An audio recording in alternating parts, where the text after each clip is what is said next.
আসসালামু আলাইকুম।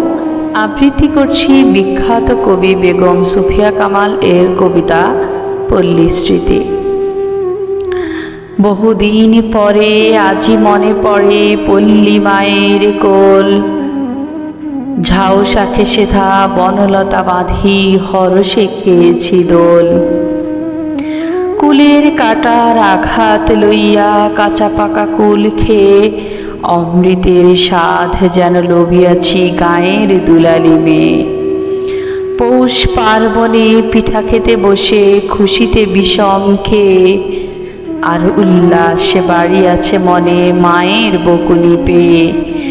চৈত্র ঋষির চাঁদিমায় বসি শুনিয়াছি রূপ কথা, মনে বাদিয়াছে সুদূর রানী দুঃখিনী মায়ের ব্যথা।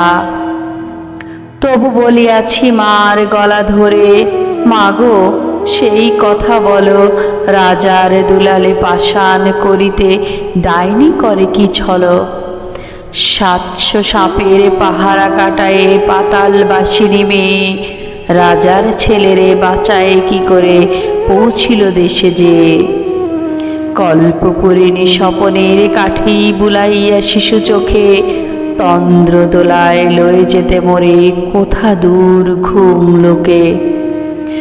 ঘুম হতে জেগে বৈশাখী ঝড়ে কুড়াইছি ঝরা আম, খেলার সাথীরা কোথা আজ তারা ভুলিয়াও গেছি নাম। নববর্ষার জলে অবগাহী কবু পুলকিত মন, গান গাহিয়াছি মল্লার রাগে বাদলের ধারাসনে। শিশির সিক্ত শেফালি ফুলের ঘন সৌরভে মাতি, শারদ প্রভাতে সখীগণ সাথে আনিয়াছি মালা গাঁথি। পল্লী নদের জলে ভাসাইয়া মোছার খেলার তরি, কাঁদিয়া ফিরেছি সাজের আলোতে পুতুল বিদায় করি। আগামী দিনের আশা ভরসার কত না মধুর ছবি, ফুটিয়া উঠেছে আখির পাতায় ডুবেছে যখন রবি। ধন্যবাদ সবাই।